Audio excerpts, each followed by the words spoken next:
Olá a todos e todas, boas-vindas ao nosso último encontro do grupo de estudos de análise do discurso, realizado neste semestre sob o título de Análise do Discurso e a Ideologia. Eu sou Júlio Portes, aluno de Relações Internacionais da FACAMP e de licenciatura em Letras da Unicamp. Eu sou membro do grupo de análise do discurso vinculado ao CERI, o Centro de Estudos e Pesquisas em Relações Internacionais da FACAMP. Gostaria de apresentar as demais integrantes do grupo de estudos, Júlia Queiroz e Melissa Monteiro, que me acompanharão no evento de hoje. Neste semestre, o grupo de estudos teve como objetivo o estudo, como objeto de estudo, a ideologia e sua relação com o discurso. Para finalizar nossas discussões, temos a honra de receber a professora Luciana Nogueira e o doutorando Tiago Lopes, que nos acompanharão no evento hoje e serão nossos entrevistados. A professora Luciana Nogueira é graduada em Letras pela Universidade Federal de São Carlos e mestre em Doutora em Linguística pela Universidade Estadual de Campinas, tendo estagiado como pesquisadora da Universidade de Buenos Aires e da Université de Paris 13.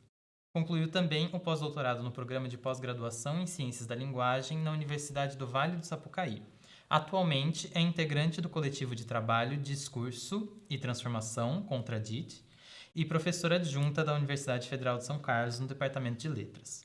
Sua pesquisa é dedicada ao estudo do discurso e do sujeito nas relações de trabalho, do discurso de gestão em diferentes espaços, de políticas públicas de educação e do funcionamento do discurso neoliberal.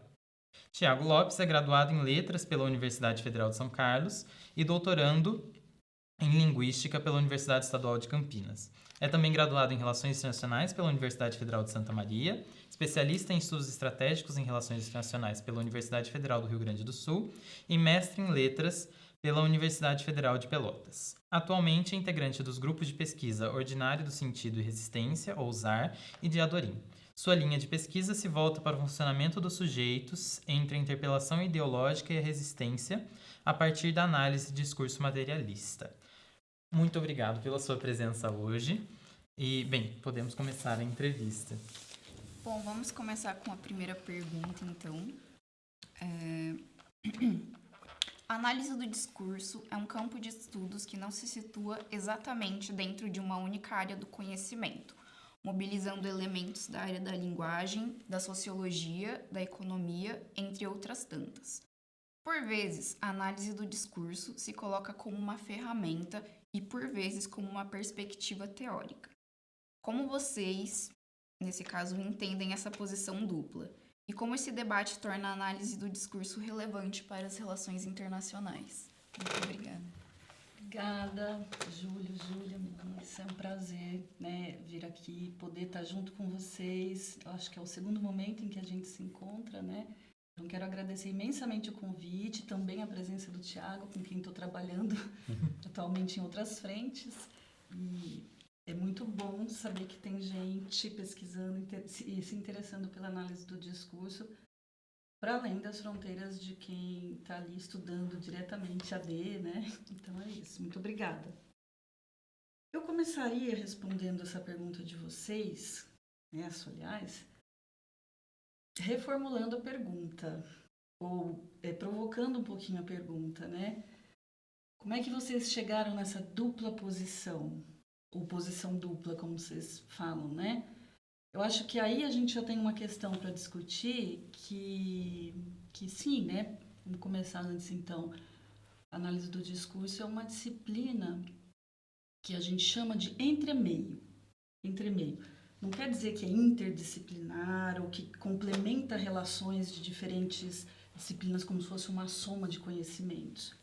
Ela é de entremeio porque ela funciona num espaço intervalar mesmo, Mas a minha provocação com a posição dupla é porque eu acho que ela não consegue deixar de ser teoria para ser um dispositivo analítico, um método de análise.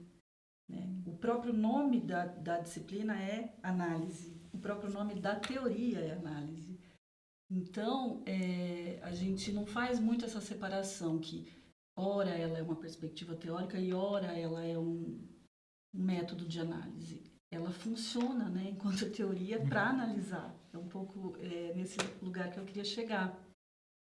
Então, até já me antecipando algumas indicações, até para o grupo se interessar em estudar, o livro da Annie Orlandi, por exemplo, né? Análise de Discurso, Princípios e Procedimentos, que é esse livro aqui, ou mesmo esse Discurso e Texto, Formulação e Circulação dos Sentidos, traz essa discussão de uma forma bem interessante para pensar a análise do discurso como um dispositivo teórico, um dispositivo analítico e um dispositivo de interpretação, né? Então, a gente aciona esse dispositivo de interpretação, ele acontece no mínimo em duas instâncias, né? Quando a gente analisa qualquer material, qualquer objeto simbólico, digamos assim, a função do analista do discurso não é interpretar, mas é flagrar os gestos de interpretação, colocar eles em questão, suspendendo os sentidos, né, desses gestos de interpretação. Então, de alguma maneira, é uma disciplina de interpretação que coloca a interpretação em questão, né? E aí, o dispositivo analítico ele vai ser sempre construído pelo analista, porque os diferentes materiais vão demandar diferentes perguntas, né? E isso vai constituir o dispositivo analítico, né? Que vai estar sempre convocando o teórico, né? Ele é construído individualmente pelo analista, mas já pressupondo, né, todo esse aparato teórico do qual a gente se apoia, enfim. Então, acho que é muito importante lembrar essa palavra entremeio, que é uma coisa que marca muito a nossa teoria, né, de trazer e levar questões para outras teorias, né, e aí a gente precisa, muitas vezes, ressignificar muitos conceitos que já funcionam em outros campos, como texto, como discurso mesmo, né, como é que se entende discurso, né. Então, a teoria é importante, né, como método de análise também, porque o discurso, para a gente, é um objeto teórico. Ele é construído enquanto objeto teórico, a gente chega nele, né? Então, acho que são caminhos que a gente não pode deixar de fazer, né? E, nesse sentido, eu acho que não só para RI, mas é muito interessante a relação que a análise do discurso pode estabelecer com as relações internacionais, mas com outras disciplinas também, para pensar em como a gente pode compreender o caráter material dos sentidos, das identidades nacionais, internacionais em relação, da construção de documentos internacionais que se propõem universais, né? Nas relações econômicas, no modo como os sujeitos vão sendo individualizados nessas relações comerciais, econômicas, enfim, né? Acho que posso passar um pouco para o Thiago falar, depois eu retomo. Sim. Eu até estava lembrando fazer essa diferenciação entre dispositivo e teoria, lembra um pouco da análise automática do discurso, né, que seria o texto inaugural, que é a tese do Pechet, de 69. Mas que, na verdade, como a Luciana estava dizendo, o próprio corpus, o próprio objeto de análise da análise do discurso afeta a teoria, né? Porque cada região que tu vai analisar vai ter a sua especificidade, assim. Então, se a gente trabalha, por exemplo, em cima do discurso jurídico, né, vai trazer adaptações, digamos assim, ao teu dispositivo. Então, a gente não parte de um dispositivo concreto no sentido de fixo e esse dispositivo vai nos dar a capacidade de interpretar ou dessuperficializar, como dizem o texto, assim, né, e chegar a um texto sem ideologia, por exemplo. Né? É o contrário, assim, o movimento ele é todo interligado, né, entre teoria, o método e o próprio corpus, assim, o próprio objeto de análise. Porque o discurso digital, por exemplo, da Cristiane Dias, o digital tem toda uma especificidade de funcionamento, né? Uhum. Por exemplo, a gente tem, você vai olhar posts que estão sempre lá, ou que são apagados, que deixam de existir, coisas que são do digital, mas circulam fora. Se alguém, por exemplo, picha numa parede uma hashtag, né? Então, são símbolos do digital dialogando com o mundo real, digamos assim, né? Então, dependendo do que tu tá analisando, o teu dispositivo teórico também muda, assim, né? Então, é uma coisa que a gente tem que sempre ver junto, assim. E me parece, né, eu não tenho nada muito maduro sobre isso, mas que as RI também trariam uma certa especificidade de análise, assim. Talvez teria que pensar algumas categorias, né, de como pensar o sujeito nas RI. Porque a nossa noção de sujeito está muito atravessada com uma questão nacional não dita, assim, né? Claro, isso foi explorado em vários trabalhos, mas a gente está partindo de um certo fechamento de, tipo, estamos falando do Brasil, se a gente está falando de certas relações, né? E daí teria uma interpelação internacional, o jurídico nacional é diferente do internacional também. O que isso afeta, né? Porque não é o mesmo sistema penal, né? Tem algumas coisas que se dão como universais, assim, mas como é que elas funcionam em diferentes países, né? Então é difícil pensar o sujeito, porque para pensar o sujeito, quem são os atores nas relações internacionais, né? Sim. A gente não está pensando no sujeito da análise de discurso, assim, né? Então, talvez uma entrada seja isso, analisar, tipo, pronunciamentos, né? Documentos oficiais, análise documental, assim. Talvez isso seja uma entrada para análise de discurso. Mas também tem que pensar nos nossos já conceitos consagrados, assim, né? Como seria trabalhar nas RI, né? O sujeito é sempre um conceito que retorna, né? Porque, de fato, a gente pensa o sujeito, então, o processo de constituição do sujeito, né? Então, você tem ali o indivíduo interpelado em sujeito pela ideologia, né? Vamos dizer assim, no primeiro movimento, né? Para pensar didaticamente essa Constituição, não que é uma justaposição de acontecimentos na Constituição do sujeito, mas ele vai ser, de alguma forma, particularizado nesses modos de individuação que a ENI trabalha, né, pelo Estado, pelas instituições, ou pela falta do Estado, inclusive. Né? E isso, claro, vai ser diferente nos diferentes países, nas diferentes nações, Estado, nação, toda essa organização, né, e essa memória discursiva vai participar disso. E até estava pensando, porque na época de surgimento, o contexto internacional era completamente diferente de hoje em dia, assim, né? Da configuração da análise de discurso. Ainda era um mundo bipolar, né? Então, separado entre, né, Estados Unidos e União Soviética. Então, às vezes olha algumas coisas hoje e até pensa, porque naquela época, tipo, uma revolução socialista significava, não, claro, não necessariamente, mas tu se alinhar ao bloco soviético, né? Sim. Poderia não se alinhar, né? Que teve a briga lá com a China depois. Mas hoje em dia, como é que significaria essa questão, digamos assim, de resistência no plano internacional, assim, né? Porque já não tem mais essa divisão entre duas grandes superpotências. E na época que o Peixe escrevia, isso ainda fazia parte ali, né, da condição de produção dele. E eu acho que isso até ressignifica pra gente o que é resistência no século XXI, assim, né? Porque daí teve aqueles textos do fim da história lá do Fukuyama, os efeitos ideológicos do fim da história. E teve até a capa famosa do Times agora com a guerra da Rússia e a Ucrânia, que o fim da história, a história acabou, interrogação, acho que era isso, né? E assistir o esgarçamento da noção de ideologia, inclusive, né? E começa a pensar novos lugares, né?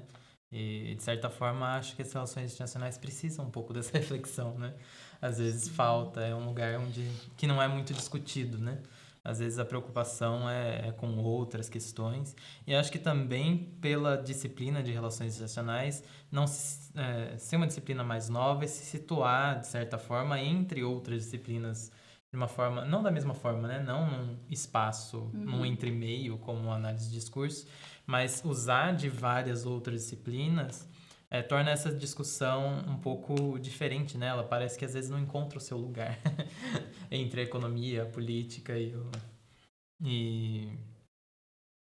o direito, né? Às vezes fica um lugar perdido e a gente não reflete sobre a questão do sujeito, de fato, né?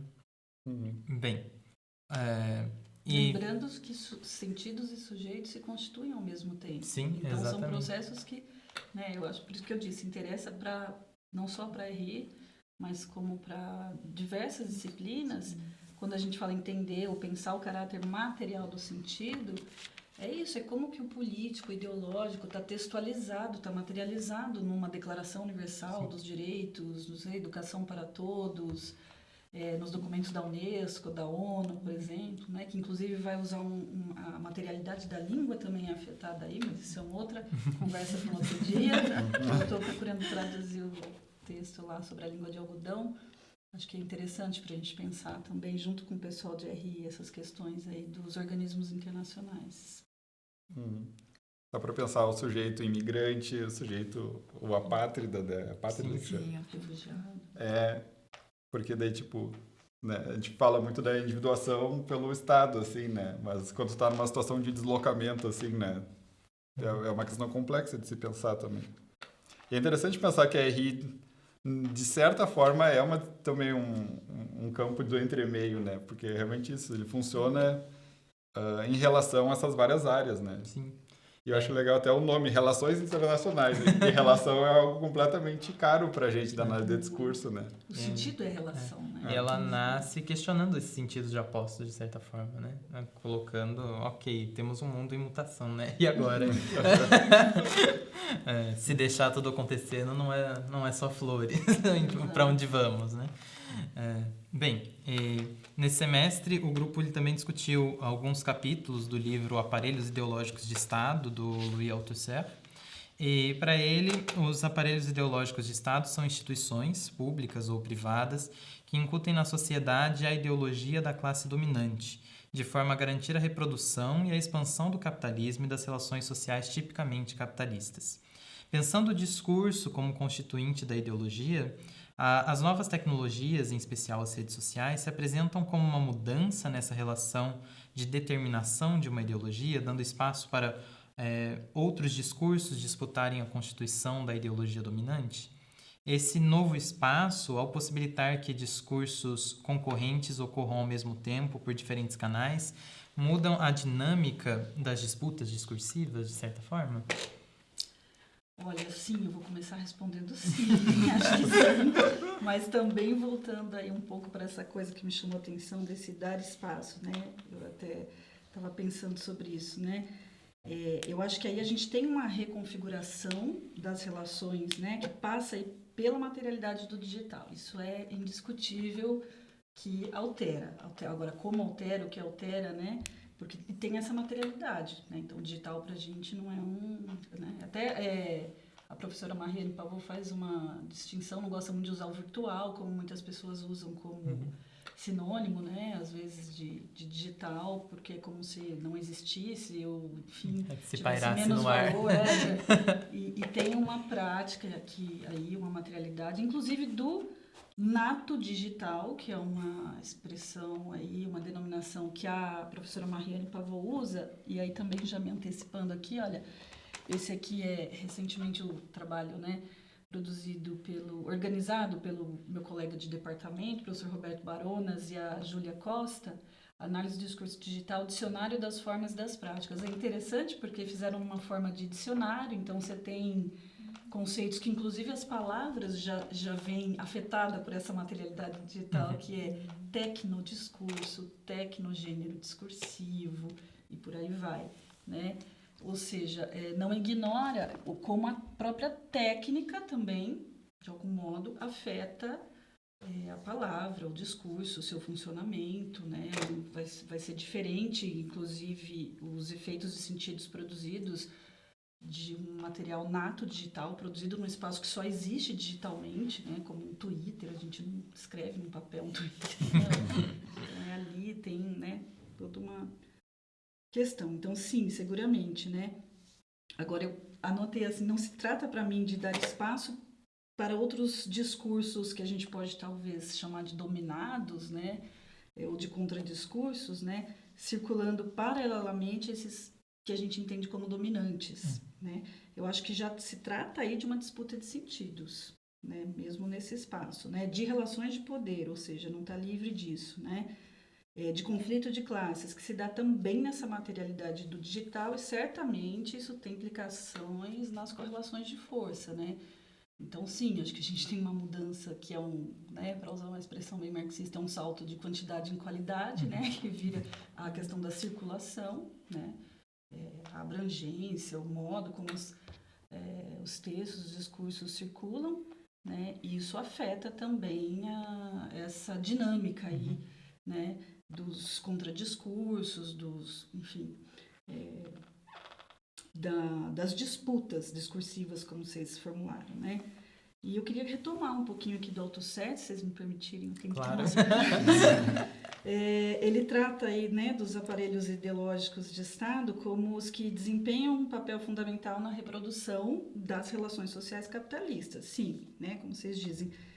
Mas com Pechet, por exemplo, o que eu queria trazer para vocês é que ele a gente pode dizer que é uma leitura até bastante original com relação ao Althusser, que ele pega a questão da reprodução, mas ele coloca num par, transformação barra reprodução. E esse par vai ter um funcionamento que muito nos interessa, né? Então, Péchet, né, no livro, esse eu não trouxe, Semântica e Discurso, né, que é o Le Vérité de la Palisse, em francês, esse é indispensável para quem quiser estudar análise do discurso materialista, a partir do trabalho de Péchet. Esse trabalho ele é central, né? Então, Semântica e Discurso, né? Quando ele fala dessa questão da reprodução barra transformação, na verdade, né, das relações de produção a partir do conjunto complexo dos aparelhos ideológicos de Estado, ele vai dizer que esse complexo deve ser considerado como as relações de contradição, desigualdade, subordinação entre os elementos desses aparelhos, né? E essa relação muitas vezes é desprezada nas análises, mas ela está sempre funcionando, a contradição, a desigualdade, a subordinação. Então, ele vai definir o que se entende por formações ideológicas, né, referidas aos aparelhos ideológicos, porque na sua materialidade concreta, a instância ideológica, ela existe sob a forma de formações ideológicas. E essas mesmas formações ideológicas têm um caráter que a gente vai chamar de regional e também comportam posições de classe, né? E eu vou ler um trecho aqui do Péchet para vocês. Ele diz: os objetos ideológicos são sempre fornecidos ao mesmo tempo que a maneira de se servir deles. Seu sentido, entre aspas, né, isto é, a sua orientação, ou seja, os interesses de classe aos quais eles servem, o que se pode comentar dizendo que as ideologias práticas são práticas de classes, de luta de classes na ideologia. Isso equivale a dizer que não há, na luta ideológica, bem como nas outras formas de luta de classes, posições de classe que existam de modo abstrato e que sejam então aplicadas aos diferentes objetos ideológicos regionais das situações concretas, na escola, na família, na religião, né? Por aí vai. Então, essa contradição entre reprodução barra transformação das relações de produção e o nível ideológico acontece justamente aí. A cena da luta ideológica de classes é constituída não pelos objetos ideológicos regionalizados, mas mais precisamente pelo próprio desmembramento em regiões, Deus, moral, lei, família, o saber, né, e por aí vai. E as relações de desigualdade e subordinação entre essas regiões, consequentemente. Ele vai retomar o Balibar, o Etienne Balibar, né, para salientar que a relação de classes é dissimulada no funcionamento do aparelho de Estado pelo próprio mecanismo que a realiza. Então, a sociedade, o Estado e os sujeitos de direito, eles são produzidos e reproduzidos como evidências naturais, daí o trabalho da ideologia. Assim, cada formação ideológica constitui um conjunto complexo de atitudes e de representações que não vão ser nem individuais nem universais, mas que vão se relacionar mais ou menos diretamente a posições de classe em conflito, umas em relação às outras. Então, ainda sobre esse ponto que eu acho bem importante, quando o Péchet formula a expressão reprodução barra transformação, ele está designando esse caráter que é intrinsecamente contraditório de qualquer modo de produção que se baseia numa divisão em classes, né?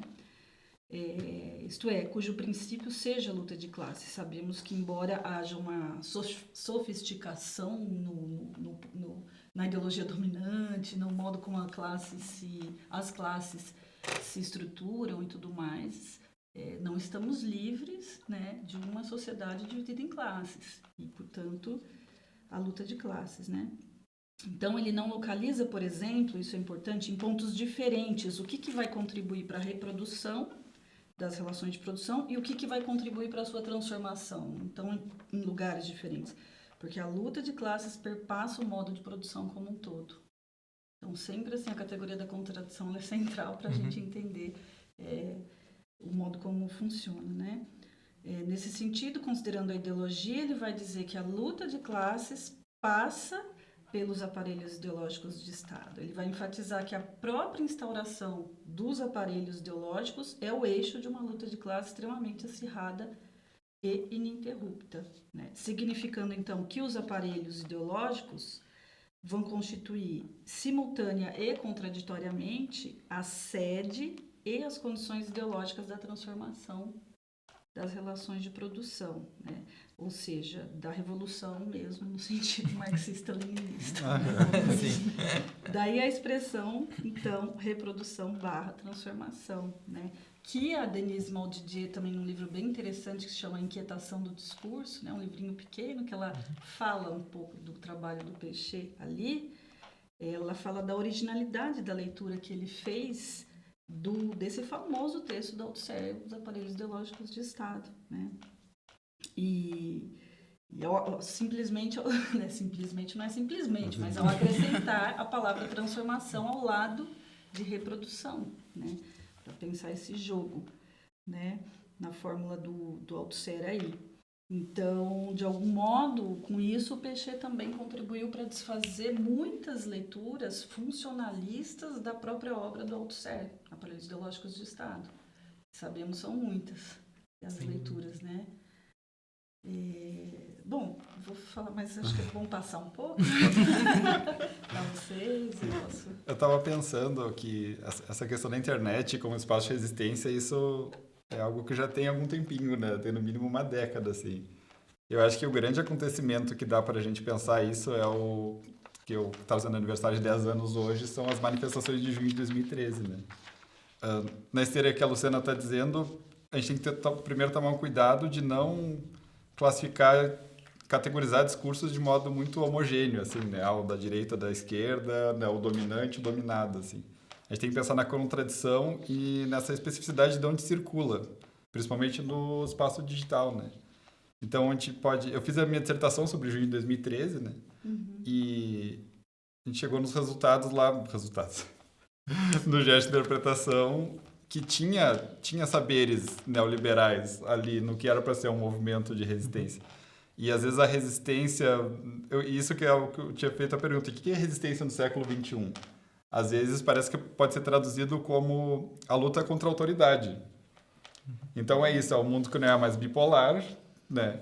E, então, acaba sendo...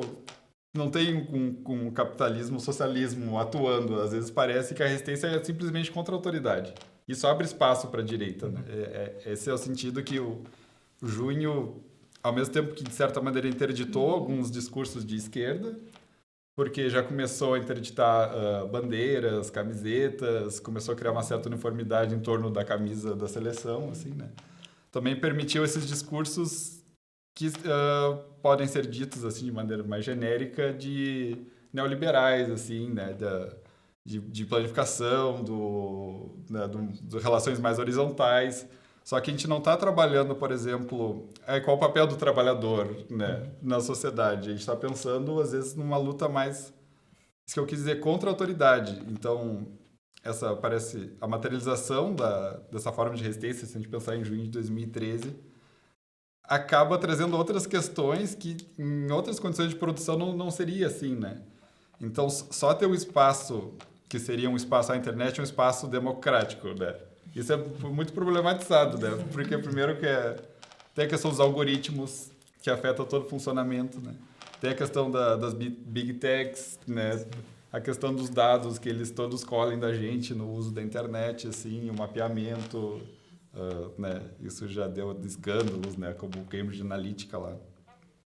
Mas é um meio bem opaco de se trabalhar. E eu acho que tem que pensar isso, não... Tipo, só ser contra um poder instaurado, tem que ver em que medida que isso é resistência, né? O que está por trás dessa resistência? O que está, né, configurando essa resistência? Eu acho que é uma pergunta importante, né? Porque às vezes parece para onde queremos ir, basicamente. Qual é o horizonte de transformação nosso, assim, né? E olhando o junho de 2013, falando de maneira bem resumida, parecia que se concentrava muito nisso, tipo, não queremos autoridade, né? Mas, tá, e aí, né? Depois disso, assim, para onde vamos, né? Então, parece que o projeto político, que seria dominado ou contra-hegemônico, ficou um pouco estacionado, assim, né? Sim. E sem um norte, isso de ter um bloco que tu pudesse se alinhar tu acaba sendo, por exemplo, anticapitalista. Só que assim, o que significa ser anticapitalista se tu não tem um propositivo ali, né? Sim. Então, acho que essas coisas acabam atravessando o discurso do digital, no digital, assim, né? Na verdade, bem complexo. Eu acho que é isso aí, é bem complexo, porque a gente, né, não dá para dizer numa relação que fique ingênua com a linguagem, com uma materialidade digital, que então tem mais espaço, circula mais, altera, claro que altera a disputa, as disputas discursivas e a dinâmica delas, né? Algo se passa aí, mas a materialidade digital, ela tem também a sua complexidade, acho que é para isso que eu procurei voltar talvez um pouco mais teoricamente, mas porque eu acho que é importante também a gente compreender isso suspendendo os sentidos, né? Tentando sair da evidência, inclusive, do que seja um espaço a mais aberto, né? Ou como circula. E aí pensar nessa materialidade digital, né?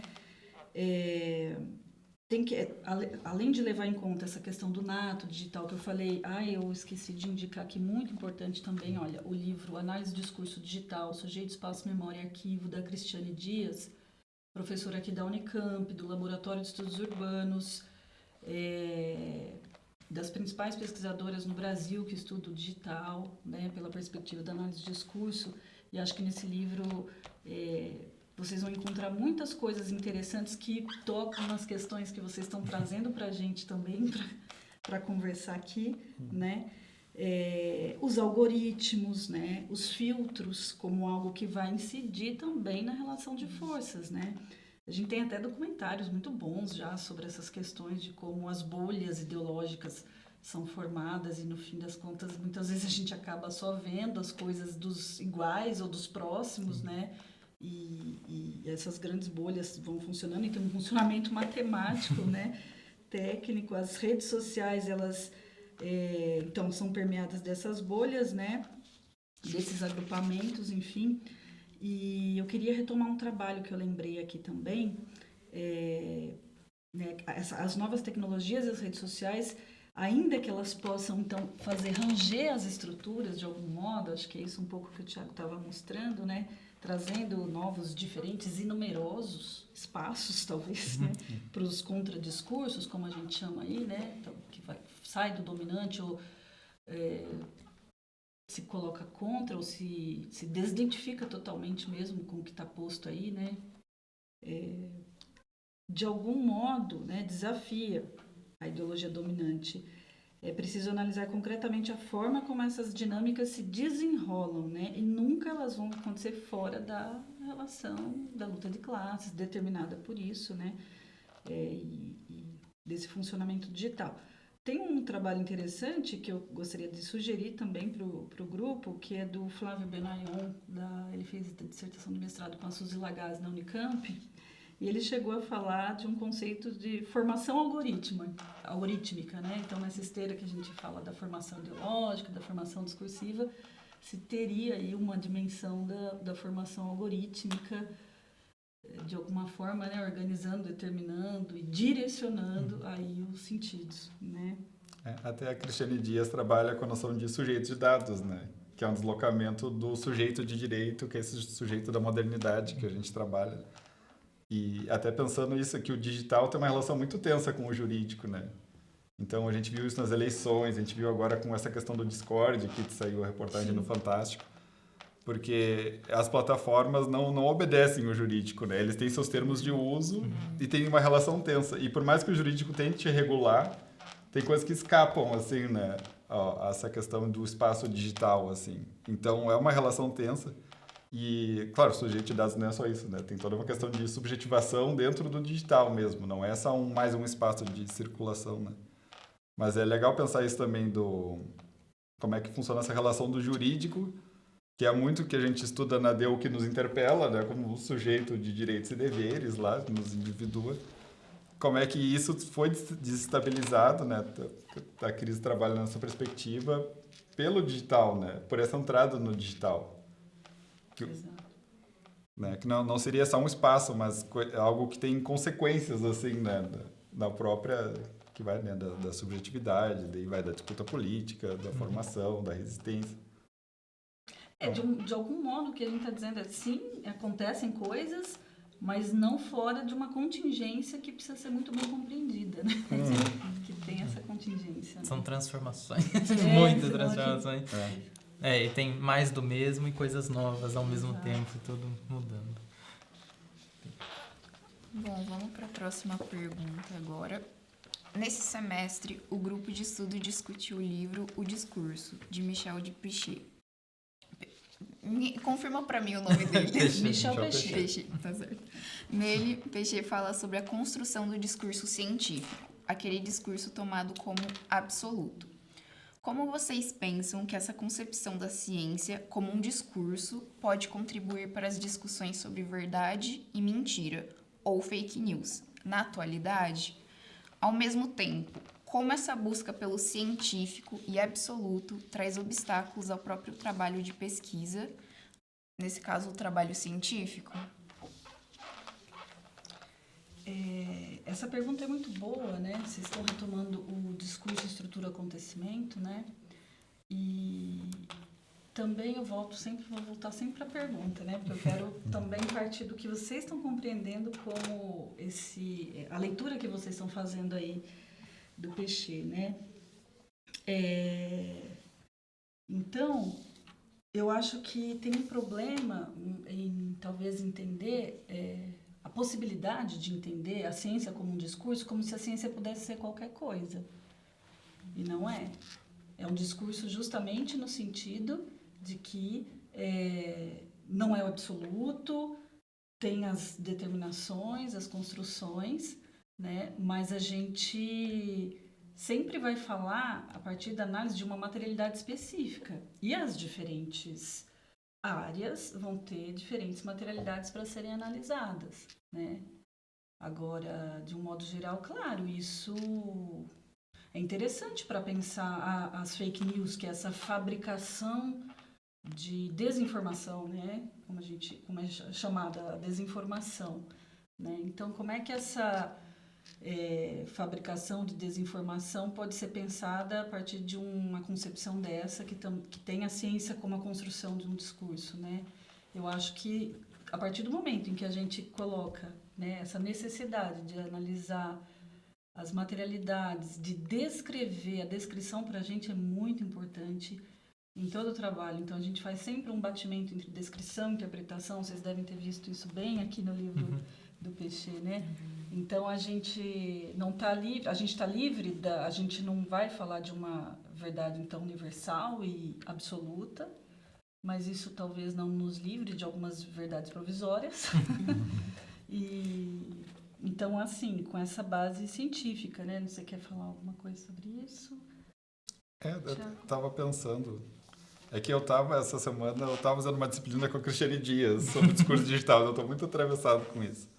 E realmente, eu não sei se dá para pensar fake news fora do digital, né? Porque tem muito atravessamento isso da quantidade, da forma de circulação, né? Não é algo... Fake news não é algo que circula no boca a boca na rua, assim, né?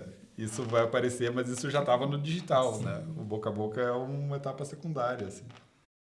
E claro, dá para pensar discursivamente as fake news, porque elas sempre vão mobilizar algo que seja passível de reconhecimento pelos sujeitos, assim, né? Então, as fake news, acho que elas têm elementos que vão dar uma sensação de reconhecimento de que aquilo pode ser verdade, assim, né?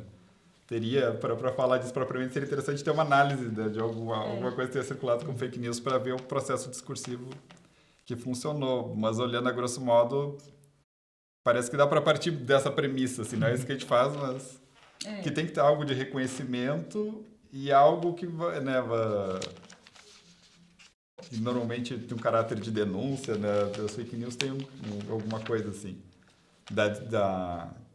Às vezes estão falando da verdade que foi escondida, né? Da pessoa que está mentindo sobre alguma coisa, assim.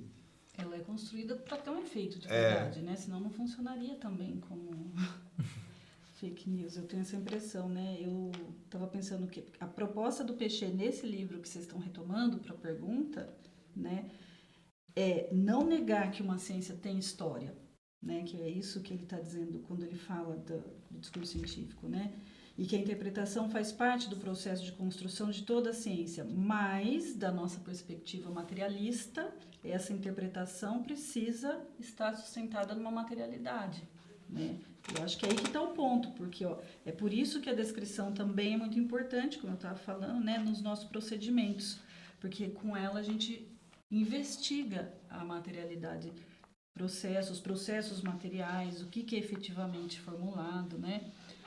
E acho que também voltando aqui para a pergunta que vocês fizeram agora, né, a busca por uma suposta objetividade absoluta pode levar ao esquecimento, na verdade, apagamento, acho que é uma palavra melhor, ou mesmo marginalização, de outros tipos de conhecimento, né, no mundo, na história, como saberes tradicionais, né, por exemplo, conhecimento situado, perspectivas plurais, enfim, né?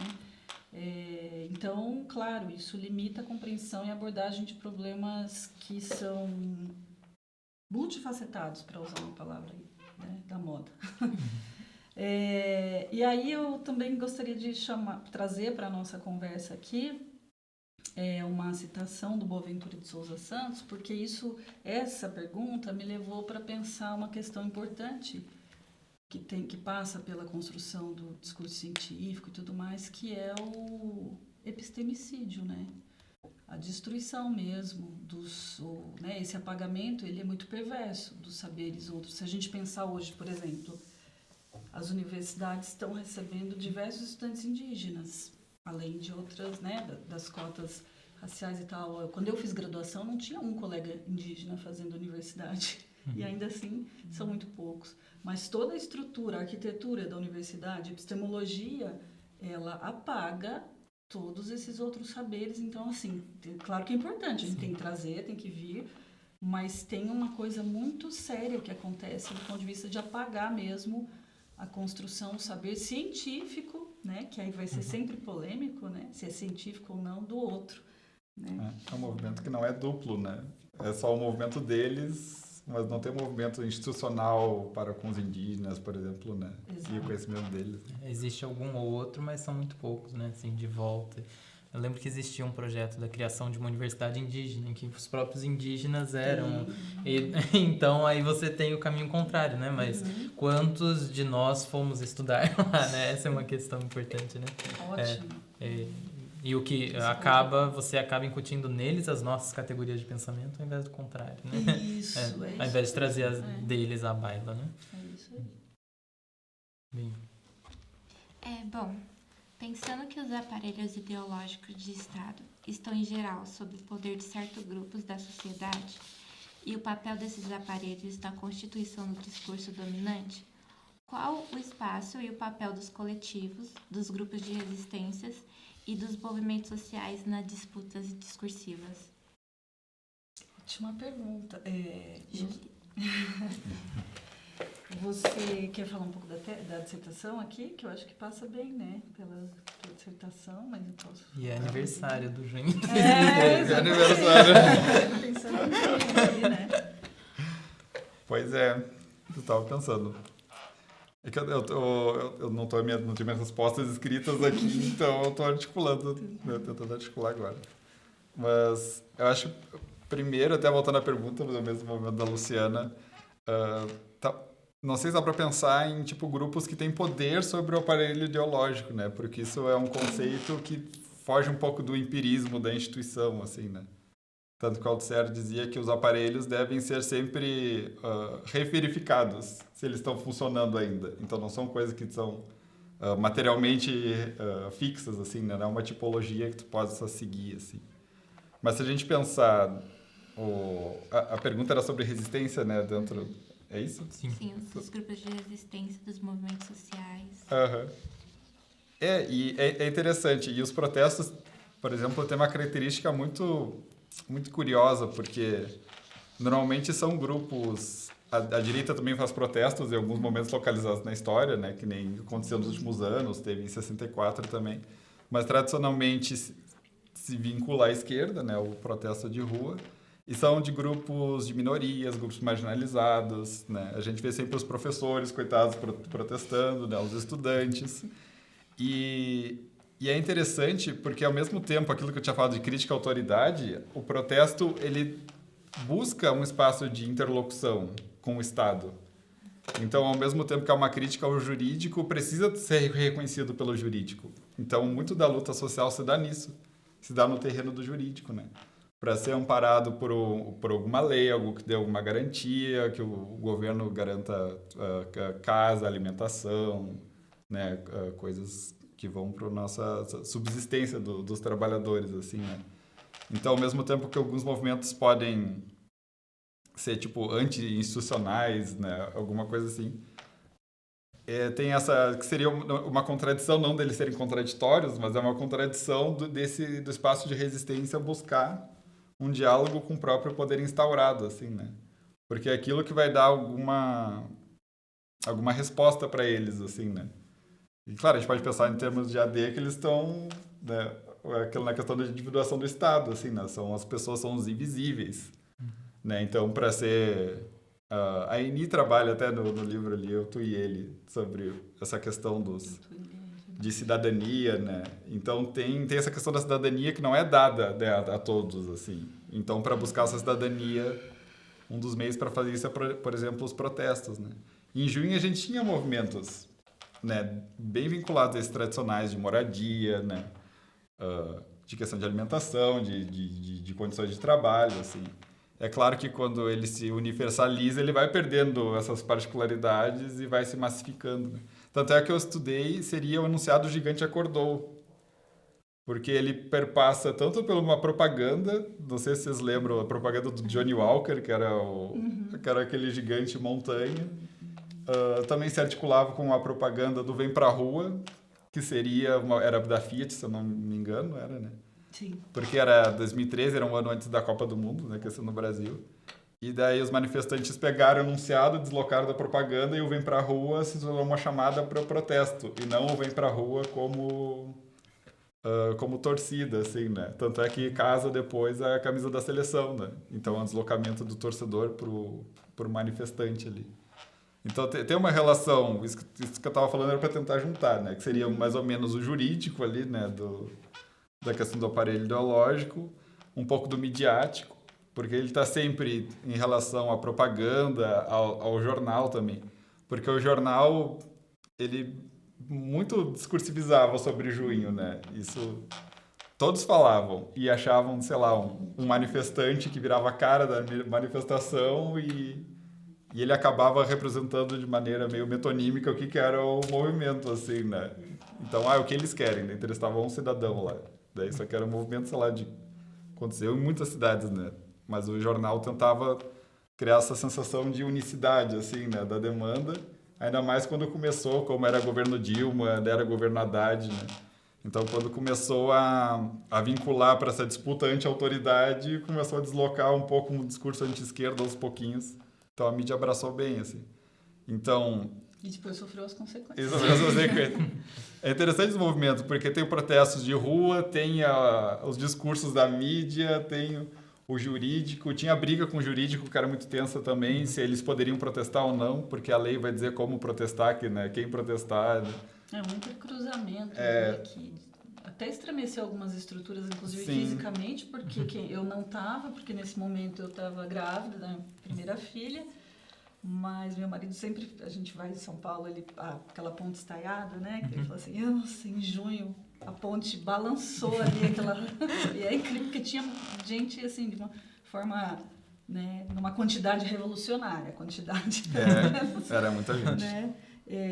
Mas vou tomar um pouquinho a palavra, já te devolvo. Eu acho que vocês, aqui é aquela pergunta para onde vamos, porque vocês perguntam, né, do espaço e do papel dos coletivos. O espaço, qual seria? O da luta, não tem outro, né? Inclusive porque não tem vácuo de poder na disputa, né? Alguém ocupa, alguém ocupa. E aí, então a luta é o espaço por excelência, né, dos coletivos. E o papel, eu gostaria de trazer uma palavra que para mim é muito cara, né? E que eu acho que ela deve ser muito praticada, que é a aposta. Eu acho que o papel dos coletivos é apostar, mas não essa aposta cega do idealismo, tal. É uma aposta que sim, né, retomando aqui, inclusive, quem faz essa discussão sobre a aposta é o Daniel Ben Said, não sei se vocês conhecem, esse autor francês, né? E vai falar da aposta como a forma, né, a forma política mesmo da militância, né? Ou uma fórmula política da militância, né? É apostar e apostar na incerteza dos resultados. Que é disso que nós estamos falando, né? Mas não deixa de ser uma aposta na possibilidade da mudança. E para isso a gente precisa ter luta política de modo direto, essas coisas, né? Então esse é um papel fundamental, né, para mim, onde o militante ele vai ter a sua chance, os coletivos vão ter a sua chance na história e com ela, uma chance com a história. Eu acho que ela pode nos dar. Pode ser que a gente não consiga, né? Então, para o Ben Said, esse empenho militante, ele toma a forma política da aposta, né? Eu trago também para vocês, assim, rapidamente, aqui um trabalho que eu fiz em coautoria com a Mariana Sestari, a professora hoje do Cefet Belo Horizonte, né, Minas Gerais.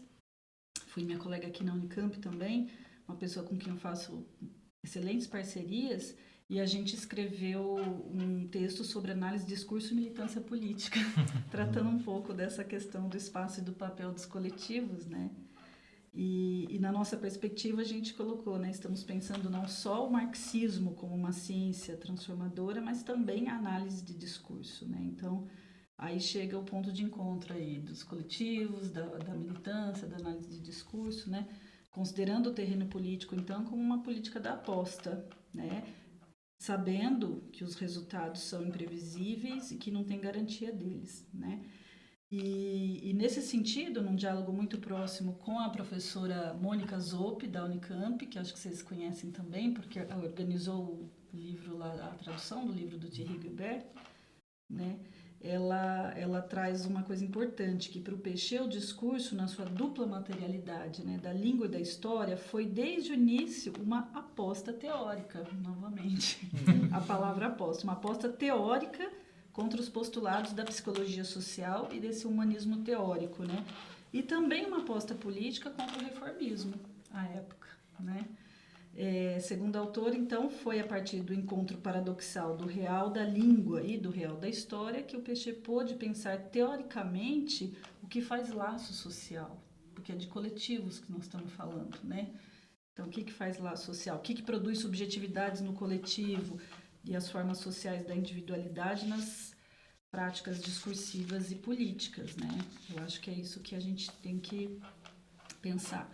Então, ela fala, né, reconhecer o contingente no acontecimento de discurso, suas diversas possibilidades de vir a ser outro, abre um espaço produtivo para as práticas de resistência. Eu até acrescentaria resistências no plural, acho que é uma coisa que a gente tem que também pensar. É justamente nesses possíveis contingentes que constituem o próprio do real sócio-histórico, hoje sempre, que está em espanhol aqui, que ela está citando de Ípola, né? A matéria real da tomada de partido, ou seja, a chance de um militante, de um coletivo, de uma demanda, de uma pauta, né? Dessas. Então, acho que as disputas discursivas, né? Retomando a pergunta de vocês, elas são um importante polo da luta ideológica, seguramente. Não desprezemos elas. Nesse processo, os movimentos sociais desenvolvem estratégias discursivas que visam questionar, então, uma narrativa dominante, até, né, uma expressão super usada é a disputa de narrativas que a gente tem hoje, né?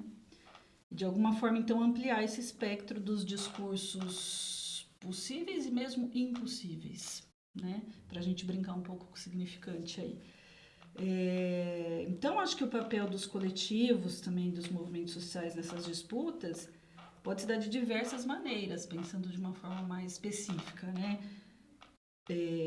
Para a visibilização de pautas e demandas, para a desconstrução do discurso dominante, né? De algum modo, suspensão dos sentidos ou do sentido único, né?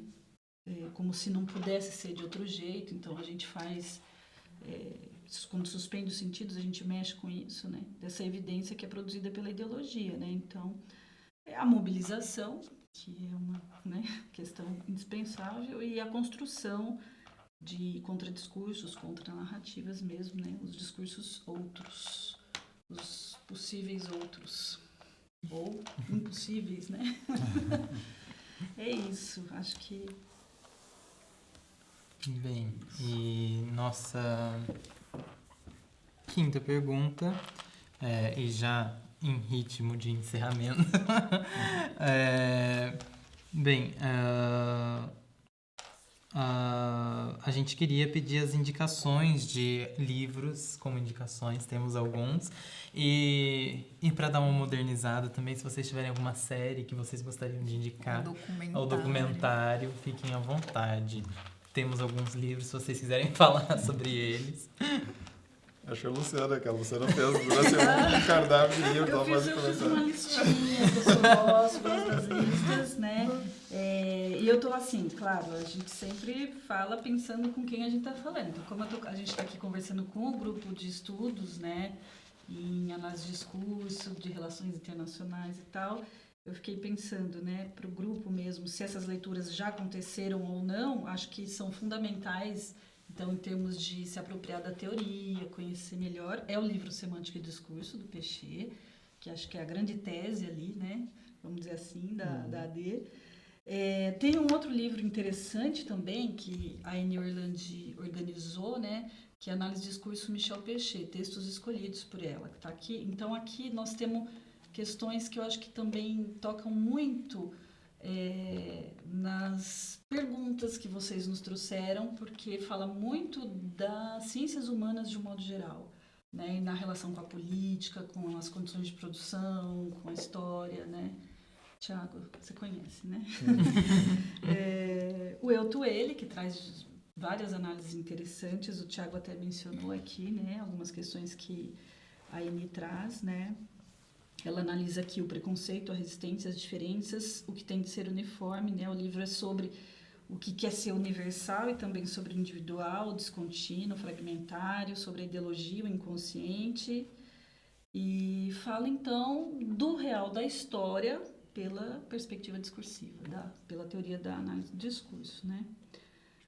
Eu já tinha dito esses outros dois que são muito bons para pensar nos procedimentos próprios de análise do discurso, né? Princípios, procedimentos e formulação e circulação. Indico, né? Faz pouco tempo que ele foi reformulado e ampliado, um glossário de termos do discurso, que acho que foi lá em 2000 que saiu, né? O primeiro era uma brochura, esse glossário, que ajudava muito nos estudos mesmo. Então, para o grupo de estudos, eu acho que vai ser bem interessante. A professora Maria Cristina Leandro Ferreira, da Universidade Federal do Rio Grande do Sul, é quem comanda todo esse trabalho, mas tem uma equipe enorme, né, trabalhando nesse glossário. Para a materialidade do digital, tem um lugar de pesquisa muito legal, muito interessante. Eu posso depois passar essas coisas também por escrito para vocês, né? Que é a Enciclopédia Virtual da Análise do Discurso, não sei se vocês conhecem. Ela é virtual, eu ia falar, ela é sediada, é estranho, né? Porque mas na Universidade Federal Fluminense, é um projeto da professora Betânia Mariani. E aí você tem vídeos verbetes também dos conceitos inclusive colocados em formas assim, de expressão, né? Então tem resistências discursivas lá com a Suzy Lagasse, por exemplo. Tem sobre acontecimento discursivo com a Mônica Zopp, formação discursiva, enfim, diversos conceitos, tecnologia. Nessa enciclopédia digital, né, que chama Virtual de Análise de Discurso, sobre AD digital, já falei, fui falando, né, no meio aqui, Cristiano Dias, Mariane Pavô. A questão das fake news, que eu acho que é interessante, porque, como disse o Tiago, quando a gente olha uma análise do funcionamento delas, é interessante pensar. Eu queria deixar para vocês um artigo aqui da Juliana da Silveira, que chama Os Rumores da Rede em sua composição audiovisual. E aí ela vai pegar essa questão das fake news. Tem também a Betânia Mariani, que com o texto Discursividade Espreta por T, funcionamento de fake news e processos de identificação, são artigos, né? Recentemente saiu agora também o livro dos meus colegas de departamento, a Vanice Sargentini, o Carlos Piovesani e a Luzmara Cursino, vou indicar aqui para vocês também. Eles organizaram um livro que se chama Discurso e Pós-Verdade pela Parábola. E, bom, tem inúmeros outros trabalhos sendo feitos sobre fake news, né, rumor, efeito rumor, enfim, pela análise do discurso. E para pensar essa relação, então fui fazendo por tópicos, né, entre a AD e as ciências humanas de um modo geral.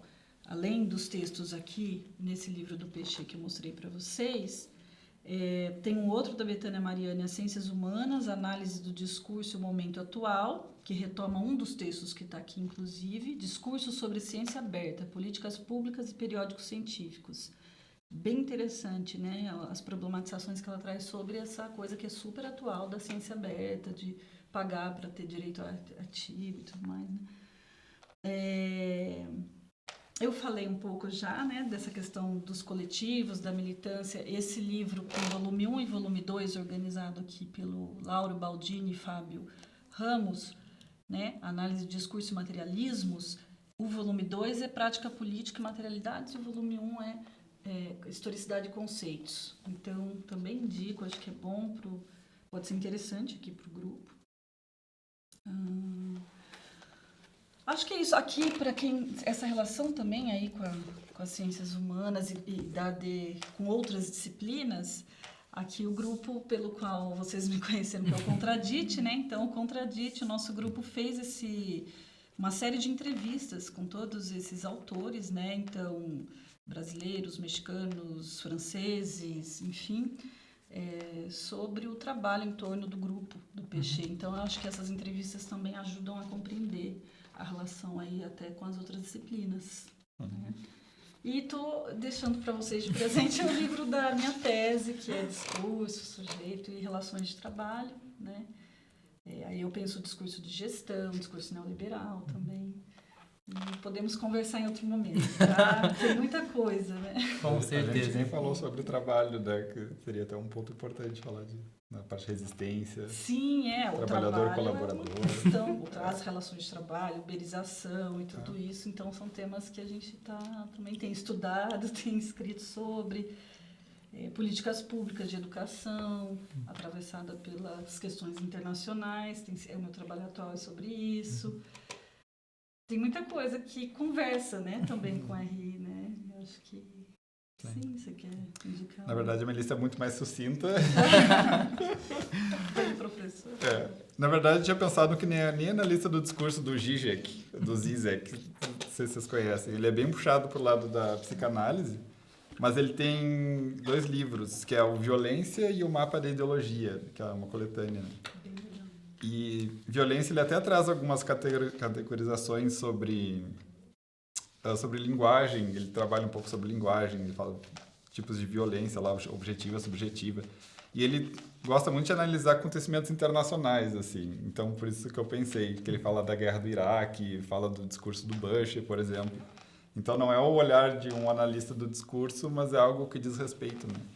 E eu estava pensando, essa questão do que é a nossa história no século XXI, eu acho interessante, é a tese da Betânia Mariani, que é sobre anticomunismo dos jornais, né? Perceber a imprensa. Perceber a imprensa, isso. E é interessante pensar o anticomunismo hoje em dia, porque ele foi completamente ressignificado, né? O que a gente fala de anticomunismo ou quem é rotulado como comunista, né? E até o livro do Curtini, que é o discurso político... endereçado aos cristãos. Endereçado aos cristãos. Discurso comunista endereçado aos cristãos, né? Isso. Porque ele trabalha um pouco da historicidade do discurso anticomunista, né? Que vem até um pouco do aparelho religioso e atravessa sentido sobre quem eram os bons trabalhadores, os maus trabalhadores. Então, é interessante pensar essa historicidade do discurso anticomunista, essa relação com o trabalhador e como é que o anticomunismo é relacionado hoje em dia, né? Isso. E o Zizek tem uma abordagem legal também porque ele trabalha a partir dessa perspectiva do fim da história.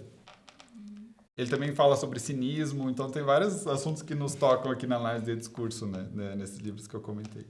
O cinismo até como uma condição de significação da atualidade, né? Uhum. Desse processo.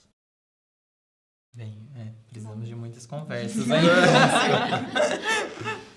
Bom, já caminhando para o encerramento, eu gostaria de reiterar nossos agradecimentos. Então, muito obrigada, professora Luciana, muito obrigada, Tiago. É muito gratificante poder ampliar nossas discussões do grupo e colocá-las em debate. Então, Te agradeço o convite. Nós que agradecemos, né? A gente vai ter que vir mais vezes. Esperamos poder ter mais conversas como essa. E queremos ouvir vocês também. Eu pude ouvir vocês em outra ocasião, né? O Thiago ainda não conhece os trabalhos do grupo, mas são todos muito interessantes. E é isso, estamos aí. É isso. Obrigada. Obrigado. Obrigada.